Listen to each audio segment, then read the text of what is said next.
Olá, queridos irmãos, muito boa noite a todos. Retornando ao estudo na sequência que vimos acompanhando, temos para hoje o capítulo 14 do Evangelho segundo o Espiritismo, onde encontramos o título Honra teu pai e tua mãe. Esse capítulo é muito importante porque vai nos remeter a uma reflexão sobre a grande importância dos nossos pais, de pai e de mãe. E nos fala sobre o amor que deve permear as nossas ações, as nossas atitudes, a nossa convivência junto a eles, agora falando dos pais e mães.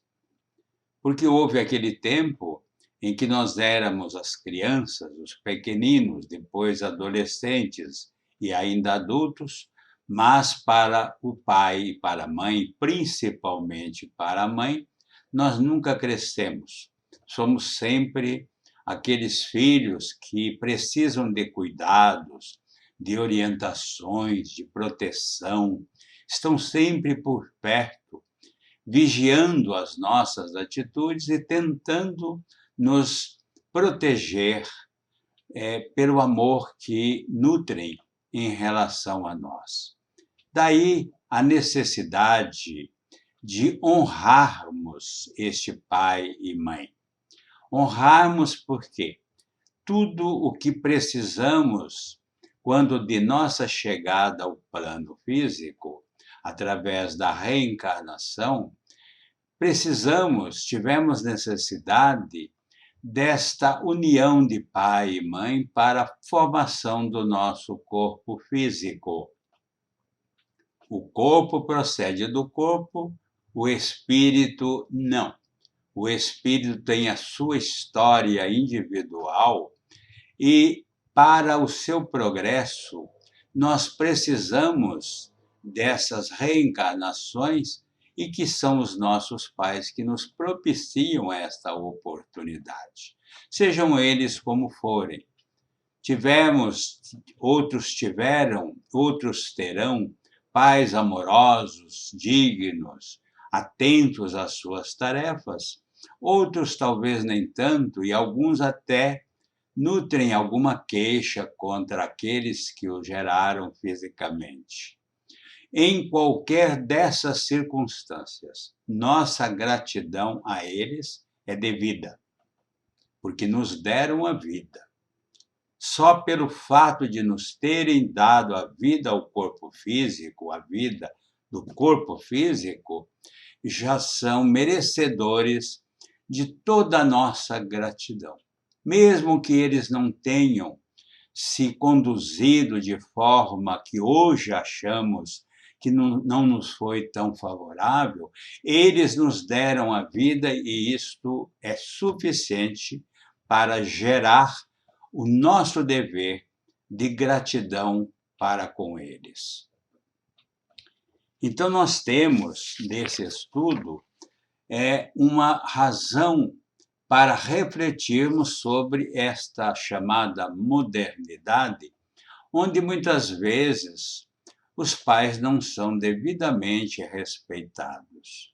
Não é somente a questão de prover-lhes a subsistência quando necessária no campo material, o que muitas vezes também deixa de ser feito, mas principalmente suas necessidades de uma forma geral, porque não basta darmos a eles o sustento, a proteção, que, diga-se de passagem, muitos deixam de cumprir, mas vamos falar daqueles que cumprem esta obrigação, talvez nem por gratidão, mas por um dever de restituir-lhes o que lhes foi dado na sua infância, no seu crescimento, desde o seu nascimento.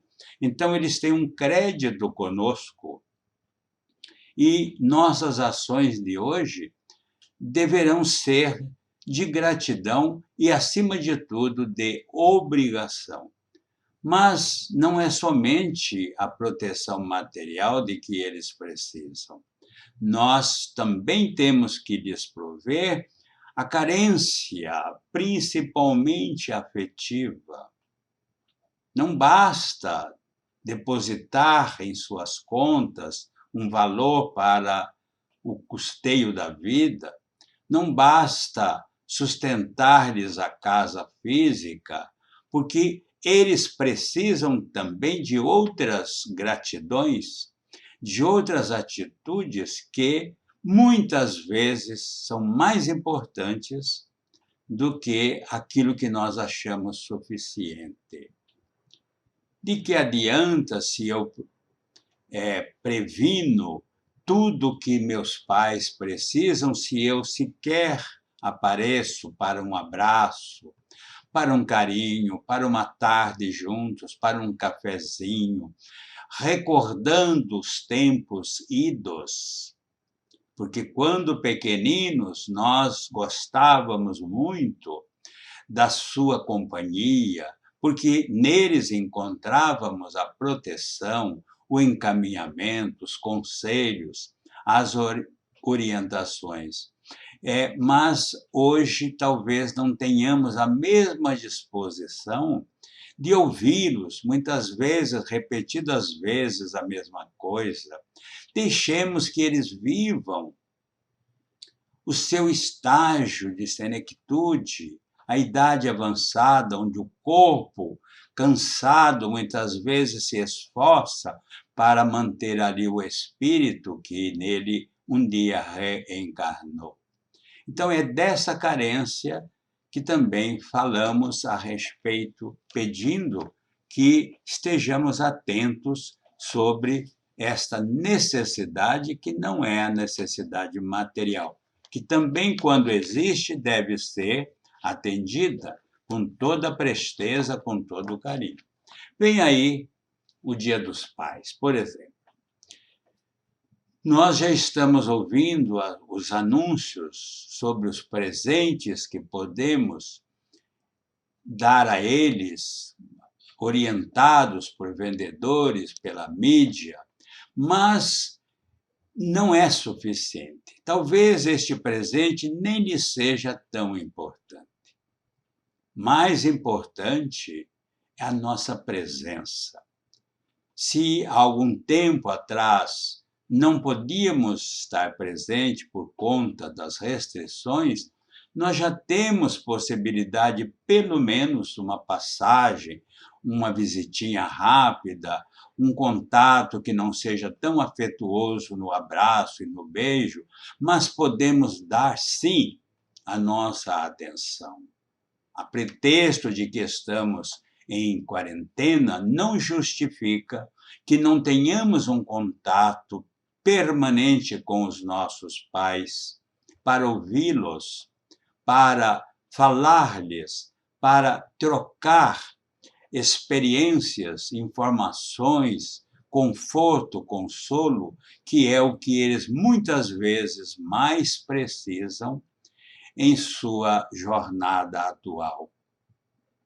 Tempos passados, havia o hábito, e ainda existe algum resquício desse hábito, de levar-se os pais para um almoço fora, tirando-os do seu ninho muitas vezes, fazendo-os suportar umas filas em alguns determinados lugares, ou servindo-lhes uma mesa da qual não mais estão acostumados, quando poderíamos, evidentemente, levar a eles algo que sabemos que eles gostam, feito por nós mesmos, para ali estarmos juntos com eles, não para somente o alimento do corpo, mas para a alimentação da alma, que muitas vezes está faminta de um momento de atenção daqueles que um dia precisaram de todas as suas atenções.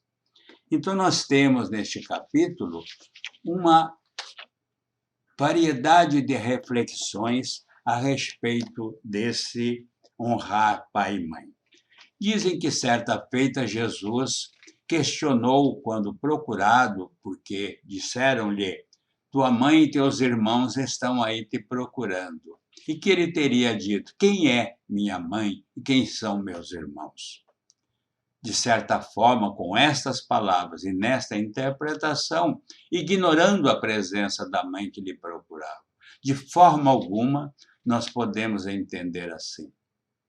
Jesus quis dizer que todos são para ele importantes, que pai e mãe, no seu próprio dizer, são todos aqueles que cumprem as leis divinas por ele trazidas e interpretadas junto a nós. Não tomemos ao pé da letra que Jesus teria afirmado a sua, digamos, ingratidão ao carinho, ao amor que sua mãe e seus irmãos e seu pai lhe dedicavam. Isso não pode ser interpretado assim, porque a nossa gratidão, por pequenina que seja, ainda existe.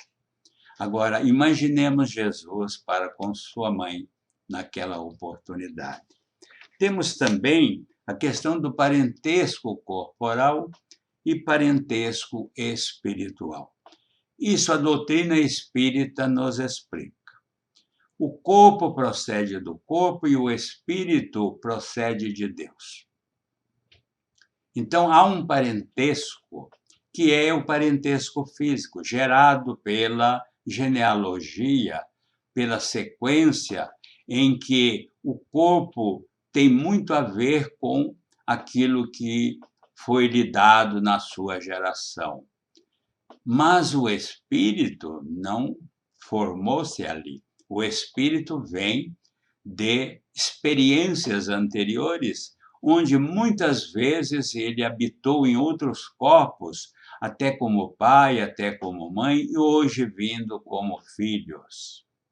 Então, o parentesco corporal pode não ter muita validade, porque tudo passa, é um parentesco temporário, mas o parentesco espiritual, este é o que realmente importa. Porque se tivermos o carinho recíproco de espírito para espírito, independente do corpo pelo corpo, nós estaremos cultivando uma amizade, um amor que perdurará pela eternidade. Vivemos juntos, certa ocasião, como filhos, ou como pais, como mães, ou como filhos, mas para experiências necessárias naquela oportunidade. O que importa é o que segue conosco para a eternidade, para a vida no mundo espiritual. Então devemos ter este zelo, porque nos reencontraremos em outras oportunidades.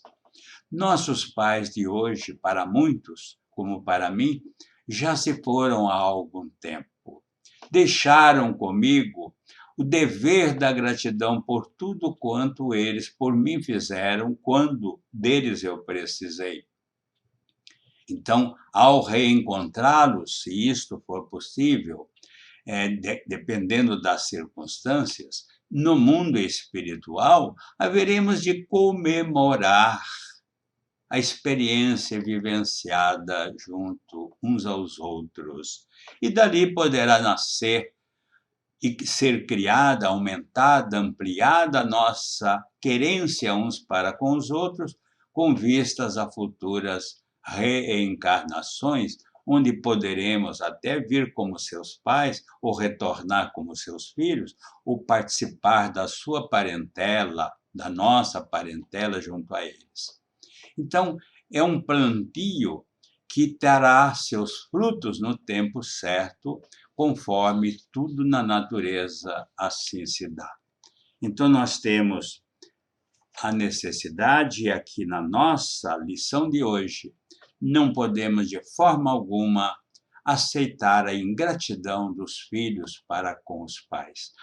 A ingratidão em si própria já não é algo agradável, já é algo que nasce do egoísmo, afastando as criaturas, deixando mágoas por onde passam.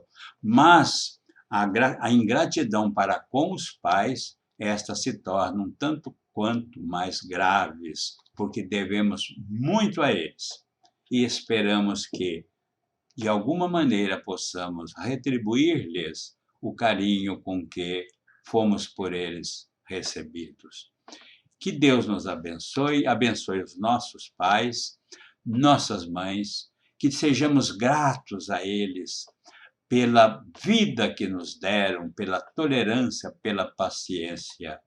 E dizemos assim, já que estamos na época, um feliz Dia dos Pais. Jesus nos abençoe.